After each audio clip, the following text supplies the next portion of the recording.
Assalamualaikum warahmatullahi wabarakatuh. Jumpa lagi dengan Ibu. Salam sehat, salam semangat untuk anak-anak Ibu semua.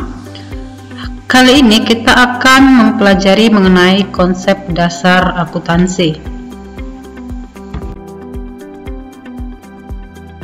Akuntansi menurut beberapa lembaga. Yang pertama itu ada American Institute of Certified Public Accounts atau AECPA. Akuntansi adalah suatu seni pencatatan, pengklasifikasian, dan pengikhtisaran dengan suatu cara tertentu yang dinyatakan dalam uang, transaksi, dan peristiwa, paling tidak mengenai karakter keuangan dan penafsiran hasil. Yang kedua, menurut American Accounting Association, akuntansi adalah proses mengidentifikasi, mengukur, dan melaporkan informasi ekonomi untuk memungkinkan adanya penilaian dan pengambilan keputusan yang jelas dan tegas bagi mereka yang menggunakan informasi tersebut. Yang ketiga adalah menurut Accounting Principles Board atau APB. Akuntansi adalah aktivitas jasa yang berfungsi untuk menghasilkan informasi yang bersifat kuantitatif, terutama tentang keuangan dari suatu entitas ekonomi yang dimaksudkan untuk dapat digunakan dalam pengambilan putusan ekonomi dalam menentukan pilihan yang dianggap memiliki dasar yang kuat yang dibandingkan dengan pengambilan pilihan alternatif lainnya.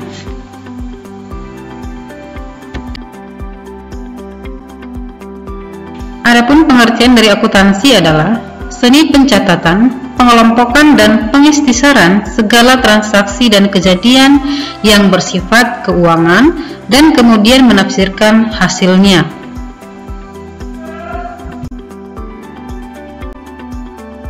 Di sini juga ada pengertian akuntansi menurut beberapa ahli. Yang pertama ada Belkhoui 2006 menyatakan bahwa akuntansi adalah suatu aktivitas jasa. Fungsinya adalah untuk memberikan informasi kuantitatif dari entitas ekonomi, terutama yang bersifat keuangan, dan dimaksudkan untuk bermanfaat dalam pengambilan keputusan ekonomi dan dalam menentukan pilihan di antara serangkaian tindakan-tindakan alternatif yang ada.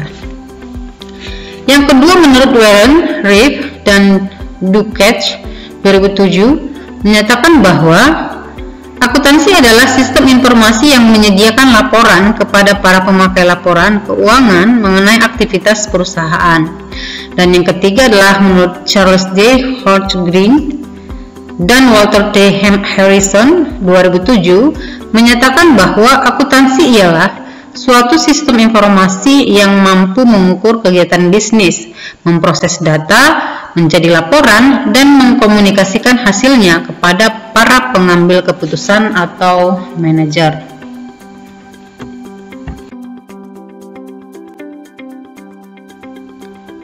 Kita masuk kepada bidang-bidang akuntansi dan karakteristik laporan keuangan.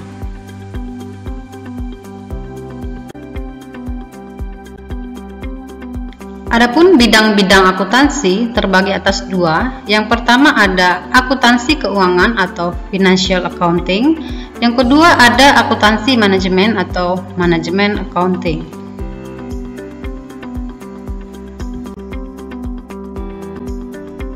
Yang pertama adalah akuntansi keuangan.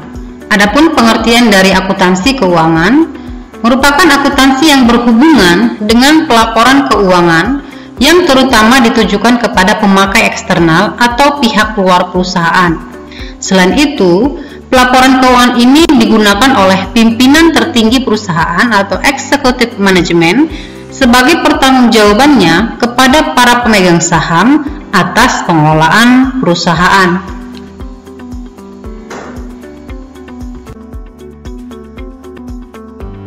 Kedua adalah akuntansi manajemen. Jadi, akuntansi manajemen adalah akuntansi yang berhubungan dengan pelaporan keuangan untuk pemakai internal atau pihak manajemen perusahaan. Akuntansi manajemen lebih detail untuk melaporkan efektivitas penggunaan biaya pada kegiatan operasional perusahaan. Akuntansi manajemen tidak terikat dengan standar akuntansi keuangan atau SAK, melainkan berdasarkan sistem akuntansi dan kebijakan manajerial dari masing-masing perusahaan.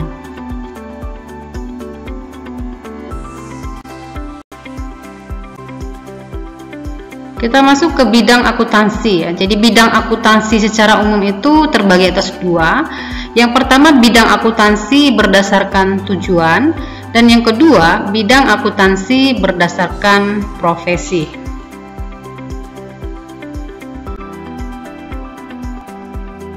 Untuk bidang-bidang akuntansi berdasarkan tujuan terbagi atas 9 ya. Pertama itu ada akuntansi keuangan atau financial accounting. Akuntansi keuangan ini merupakan akuntansi yang menghasilkan laporan keuangan yang pada umumnya dimanfaatkan oleh pihak eksternal perusahaan. Kemudian yang kedua ada akuntansi manajemen atau manajemen accounting. Akuntansi ini menghasilkan laporan keuangan yang biasanya dimanfaatkan oleh pihak internal perusahaan dalam pengambilan keputusan yang bermanfaat. Yang ketiga ada akuntansi biaya atau cost accounting, merupakan akuntansi yang menekankan pada pencatatan dan pelaporan biaya yang terjadi di perusahaan dan sebagai dasar penentuan harga pokok serta pengendalian biaya. Yang keempat ada akuntansi pemeriksaan atau auditing. Jadi akuntansi ini menekankan pada proses pemeriksaan terhadap proses penyusunan laporan keuangan dan penilaian kewajaran laporan keuangan. Yang kelima, ada akuntansi perpajakan atau taxation, merupakan akuntansi yang menekankan pada penyusunan laporan keuangan untuk tujuan perpajakan. Yang keenam, ada akuntansi pemerintahan atau governmental accounting, merupakan akuntansi yang menekankan pada pencatatan transaksi dan pelaporan keuangan lembaga ataupun organisasi pemerintahan. Yang ketujuh ada akuntansi anggaran atau budgeting, merupakan akuntansi yang berkaitan dengan penyusunan anggaran dan rencana kegiatan keuangan dan dipakai sebagai dasar pengendalian keuangan perusahaan di masa yang akan datang.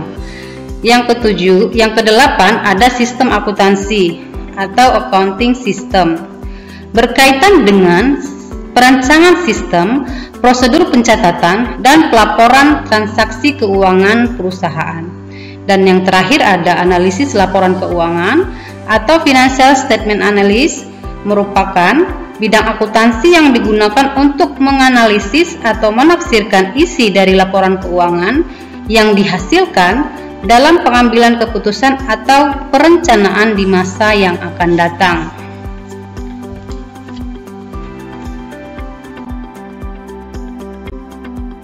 Kedua ada bidang akuntansi berdasarkan profesi. Untuk bidang akuntansi berdasarkan profesi terbagi atas 4. Yang pertama adalah akuntansi publik atau public accounting, merupakan akuntansi yang menjalankan fungsi akuntan secara independen dengan bekerja pada kantor akuntan publik. Jadi jasa-jasa yang ditawarkan oleh kantor akuntan publik antara lain seperti audit, konsultasi manajemen, perpajakan, ataupun perancangan sistem akuntansi. Yang kedua ada akuntan intern atau private account, merupakan akuntansi yang melaksanakan profesi pada suatu badan atau perusahaan swasta sebagai pegawai dan manajer dalam berbagai bidang, antara lain seperti akuntansi keuangan, akuntansi biaya, internal audit, budgeting ataupun controllership. Yang ketiga ada akuntan pemerintahan atau government account, merupakan akuntansi yang ditempatkan di lembaga pemerintahan, misalnya seperti BPK, BUMN, serta Departemen Keuangan. Dan yang terakhir ada akuntan pendidik.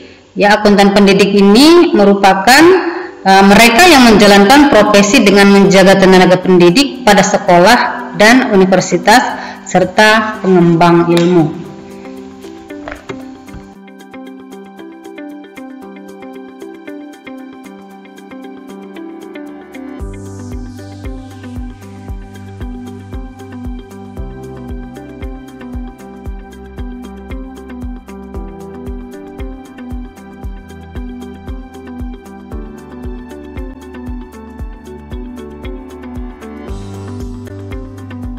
Adapun standar akuntansi keuangan atau SAK mengenai karakteristik kualitatif laporan keuangan, di sini ada 5 standar. Yang pertama itu adalah relevan. Jadi relevan artinya di sini bahwa informasi tersebut dapat membantu dan mempengaruhi dalam proses pengambilan keputusan. Kemudian yang kedua adalah keandalan. Jadi keandalan di sini dimaksudkan bahwa informasi yang disajikan harus bebas dari kesalahan dan penyimpangan, serta telah dinilai dan disajikan dengan layak sesuai dengan tujuannya.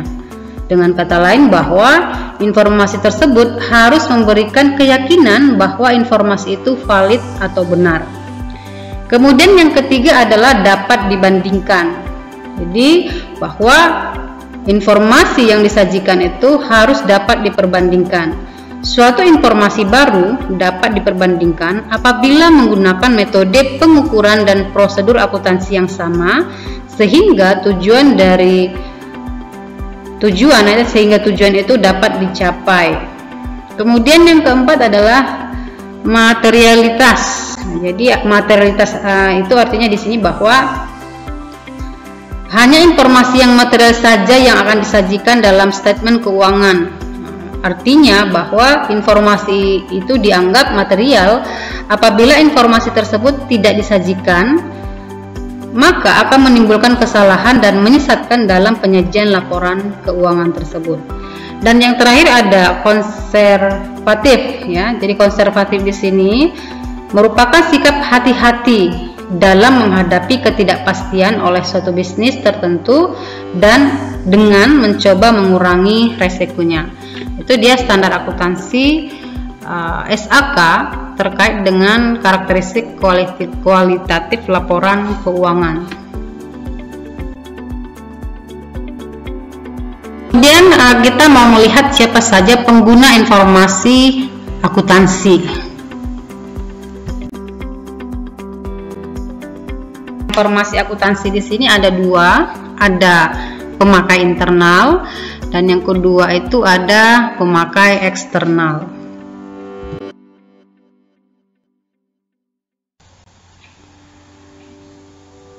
Untuk pemakai internal informasi akuntansi ada beberapa di sini. Yang pertama adalah pemimpin perusahaan, yang kedua direktur dan manajer keuangan, yang ketiga direktur operasional dan manajer pemasaran, dan yang keempat manajer dan supervisor produksi.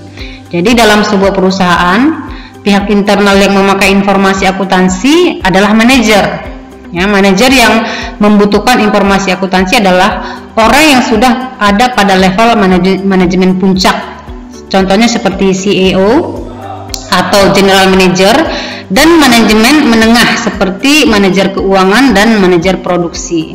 Jadi mereka membutuhkan informasi akuntansi sebagai panduan sebelum mengambil kebijakan. Contohnya misalnya sebelum memutuskan untuk menentukan harga suatu produk, manajer harus memastikan terlebih dahulu berapa biaya yang dikeluarkan. Itu untuk pemakai internal.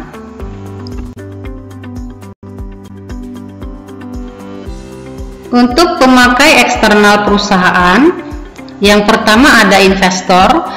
Jadi investor adalah orang yang memberikan investasi modal kepada perusahaan. Investor memerlukan informasi akuntansi berupa kondisi keuangan sebagai bahan landasan evaluasi. Informasi ini menjadi penting sebagai pertimbangan bagi investor untuk menentukan keputusan dari investor di masa depan. Yang kedua adalah karyawan. Dengan informasi keuangan yang ada, karyawan nantinya dapat mengetahui prospek karir mereka di masa depan.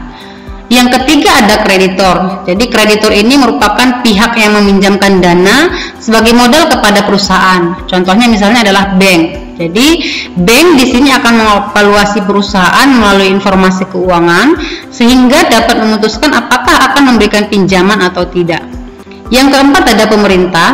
Nah, dengan mengetahui informasi akuntansi, pemerintah dapat mengawasi dan memantau perusahaan dalam hal misalnya pembayaran pajak, kelayaan gaji pegawai, dan juga sumbangan sosial kepada masyarakat. Dan yang terakhir ada masyarakat. Jadi masyarakat perlu mengetahui informasi akuntansi untuk dapat memastikan peran perusahaan dalam melaksanakan kewajiban sosialnya.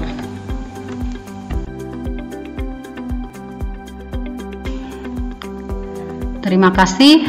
Demikian penjelasan materi mengenai konsep dasar akuntansi.